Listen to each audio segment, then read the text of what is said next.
That is the way of assassins to kill people. Well, what is the reason for killing people? Or what was the reason that led to exhibit such an action? Throughout the human history, people have been witnessed such slaughter events, and most of these events caused creation of civil wars. Assassins is just one example of these.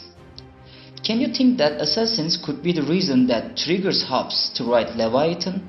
Or does Hobbes think that the concept of the state should be clarified by examining these types of events? As it is seen in the video, men rebelling against state authority were put to death. Then an assassin revealed. He had already targeted those people who saw themselves as the guards of authority by executing people. Afterwards, it was not too long for him to kill those guardians. In particularly, a major military-based tactic which assassins used was to kill one of the powerful leaders of certain population. But do you think that is it right? Because Hobbes thinks that these kinds of groups who appeared against state authority were too dangerous for the sovereign, which also means that for the subjects. And also he claims that if any two men desire the same thing, which nevertheless they cannot both enjoy, they become enemies and in the way to their end, endeavor to destroy or subdue one another. By the way, who was this group actually? The group popularized as the assassins were actually a religious sect. Hasan Sabbah led his Nizari followers to form the influential group that would include terrible assassins. Now, let's think, what if they did not protest against state authority? Would it be more peaceful? While you are thinking about the answer, let's look at another revolt which occurred externally. Şahkulu Rebellion. One of the most important rebellions in Ottoman Empire history occurred in 1511. Well, even if causes of this rebellion apparently based on unjust authority and economical problems in Ottoman Empire, the reality was the conflicted benefits of two empires, Safavids and Ottomans. Do you know what Hobbes' idea about that? This desire of two states are clarified in Hobbes as he cannot assure the power and means to live well, which he had present without the acquisition of more. And from hence it is that kings whose power is greatest turn their endeavors to assuring it at home by laws or abroad by wars. Let's turn to Şahkulu Rebellion. Shah Ismail, who was the director of the Şahkulu Rebellion and the leader of Safavids, mostly took the advantage of Ottoman Empire where there were lack of authority because of throne fights between Bayezid II and Yavuz Sultan Selim. Shah Ismail charged Şahkulu to provoke people against the authority in Ottoman Empire to extend his territory in Anatolia.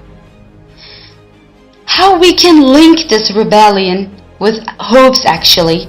In chapter 8, Hobbes says, sovereign power cannot be forfeited. And again in chapter 18, Hobbes again says, no man can without injustice protest against the institution of the sovereign declared by the major part. This means if you tried something like rebellion, then you will be simply killed by the others. As a result, Yavuz Sultan Selim suppressed the rebellion harshly and completely. The War of Chaldiran provided the unification of Islamic states in East. In conclusion, this rebellion demonstrated us who is the most powerful one to achieve desires when there is such a case of conflicted benefits, and second, how the sovereign's authority is unquestionable. You know what? These were only a couple of details. The main reason that pushed Hobbes to write Leviathan was the case happened in England, the English Civil War. In 17th century, England had financial problems to be overcome. King Charles I, who succeeded James I, firstly aimed to avoid war in country, like Hobbes claimed, by war subdued his enemies to his will, giving them their lives on that condition. But this wasn't only the case. Charles established laws to have full control over their subjects, which was going to let him to keep peace in the state. He took some other precautions as well, like making agreements with France and Spain, which was seen as ideal by Hobbes. All in all, everything was okay. But then, something started to change in country. People were not aware that they cannot forfeit the powers of sovereign, as it is mentioned before, because it was a fact that the weaker the sovereign is, the weaker the state. And this absolutely put people into state of war. Parliamentarians attacked on kingdom supporters. They did not want their prayer books to be changed, but the Charles changed the prayer book because he thought that it was necessary.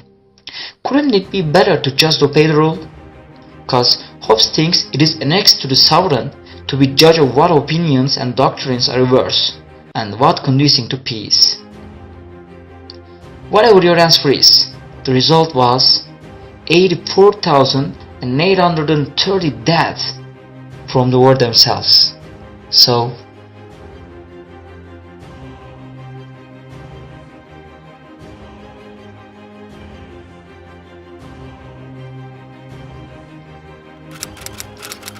in 1651, Hobbes finished writing a book called as Leviathan. What was the purpose of this book? Earning more money? Reputation? Just for fun? Or to find a solution how to overcome the problem of violence ongoing throughout the centuries. In the state of nature, everyone has the right to do everything, which definitely leads us to state of war.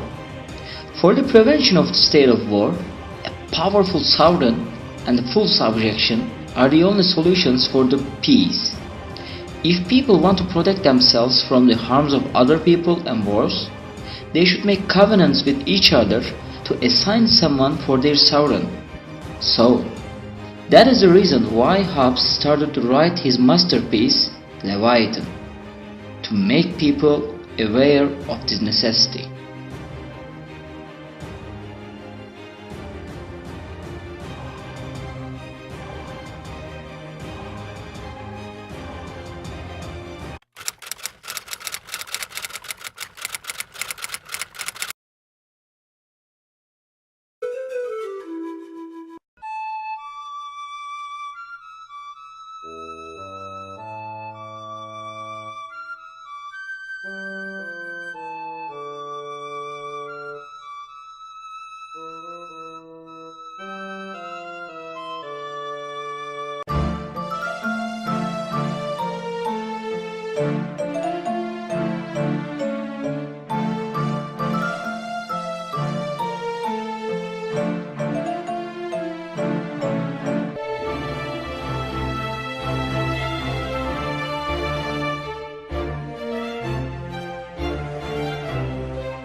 Let's look at unification of Italy.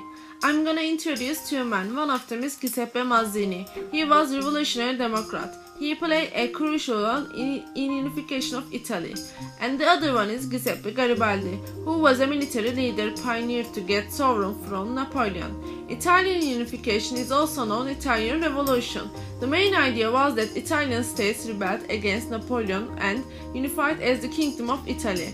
It was a political and social movement that assembled different states of Italian peninsula into one single state.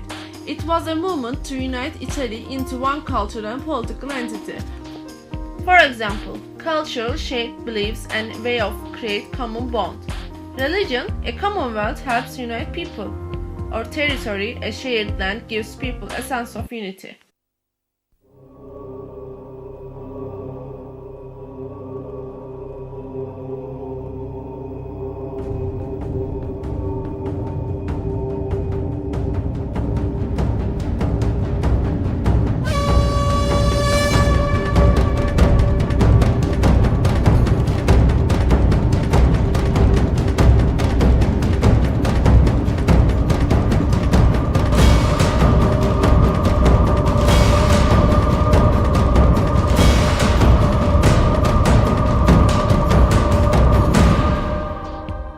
According to Hobbes in Leviathan, nor It is the joining together of a small number of men that gives them this security. Because in small numbers, small additions on the one side or the other make advantage of strength so great as is sufficient to carry the victory, and therefore gives encouragement to the invasion. The multitude sufficient to confide in for our security. When Italy became independent, the first speaker of the new Italian parliament was said, "We have made Italy. Now we must make Italians." Now, the process of power enhancing has shifted towards a direction different from the past. Leaders in the New World Order were more determined than ever to extend their territories. World was on the edge of a massive destruction. The World War I was the first global war that each country targeted different sort of desires to prove their power all around the world. But this time, they were making allies to extend their territories with the countries they have eye on separate regions. In this case, France is one of those countries who allied to increase its powers. Alsace-Lorraine, which was the center of the coal mines, would be the place to conquer firstly, because the region would bring economic welfare to France. Germany, which was another example for these power fancies group, the main target was to capture exploitees of Britain and enlarge its economical and political territory, because in the last decade, Germans fall behind the major powers of the world. For example, Russia was one of them.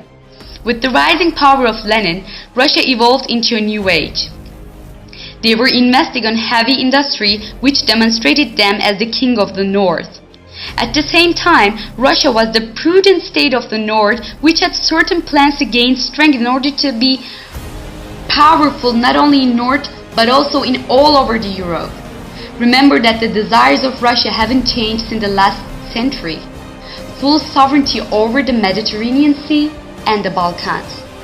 While talking about the participants of World War I, it is impossible to skip talking about Ottoman Empire, which was the sick man of Europe. Ottoman Empire was trying to regain its powers and territories that they had lost since the siege of Vienna. So, as a result, you see a war that resulted in death of 40 million people. What did they get? The thing they get actually that they produced was the 20th century's way of protecting the state. The more the population is, the more the destruction. And the more the destruction, the more need destructive weapons. The things to realize, the desire of power that is analyzed with the English Civil War evolved into something else after the Leviathan, which the world had never seen before, and you will see that this evolution would get worse with the Second World War. 1930s were a turning point for the disrepute of Germany. Hitler's rise to power was seen as the salvation of the Republic. Time was to take revenge. Desire of power was triggering the malevolent instincts of Hitler as well. In parallel with him, Mussolini was leading huge population with full of ambition in Russia. Series of conquests began with the Germans' invasion of Poland in 1939, resulted in death of more than 25 million people. The brutal side of human brain showed itself precisely. The kamikazes were voluntarily dying in order to cause danger for their enemies. In return, these angry enemies did not step back to bomb Japan with a weapon of massive destruction that world history had never seen before: the atomic bomb. Explosion took 190,000 people's lives in Hiroshima itself. Casualties during the following months were incalculable. In result, Churchill, Roosevelt and Stalin sat for the photographers with smiles on their faces.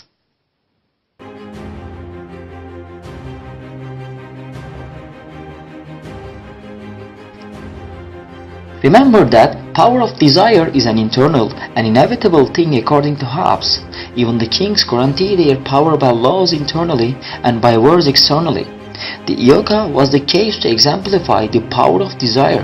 It was a terrorist group established in the Republic of Cyprus in 1955. They had a common name called as Enosis, means that the unification. According to Ioka, the island should be under one government, and that was the Greeks. They desired a United States. Actually, Hobbes already mentioned that a unity should extend its territories to not to be annihilated by the unity settled in the same region. So, to To achieve this purpose, they started to kill people who were not belonging to their ethnic groups. Remember, Hobbes also claimed that the innocent people who are not your subjects are your enemies too. But this does not make IOCA legitimate, because they were an organization who was also against Cyprus's state authority by being under the control of state and creating a state of war again. In any way, greed, desire of power, and passion lead them to massacre on the island. They took someone's lives away because there were no powerful state to protect people from the harms of the state of war, due to the fact that by law of nature everyone has the right to self-preservation. Turkey sent troops to North Cyprus to protect their cognates. So, the world history witnessed tons of uprisings, just a couple of them were analyzed. In 1651, people's view was narrower than today, so Hobbes tried to open a gate by emphasizing how their lives were in danger. It was the starting point to point out that the state cannot be differed from the vital needs that everybody needs to survive. Our right to live will only be guaranteed by an authority which we can choose by making covenants. Aftermath of that, the social dynamics have been changed throughout the 20th century. With the ideologies introduced with French Revolution, the world started to question itself. Accordingly, technological changes changed the thinking structure of people. In this multifarious world that we live in, revolts can be due to lack of rights or getting higher life standards. The evil in ourselves pushed us to desire more and more. Therefore, desire of power have not lost its importance since the Hobbes finished writing Leviathan. But remember, more than 100,000 in Syria, 200,000 in Libya, and lots of people in Iraq, and several people in Turkey. Why did they die? Want there something specific? Let me give the answer. They were all trying to protect the state from the arbitrary behaviors of governments. A state should be perpetual to sustain a bunch of rights, the most important of which is the self-preservation right. Beyond those, to be more powerful in New World Order, nation-states bound them together to create a stronger body politics, which is the case that all other nations are responsible to protect a country of their group if they wage war against another state. So you see, structures have changed, but mentality is still the same.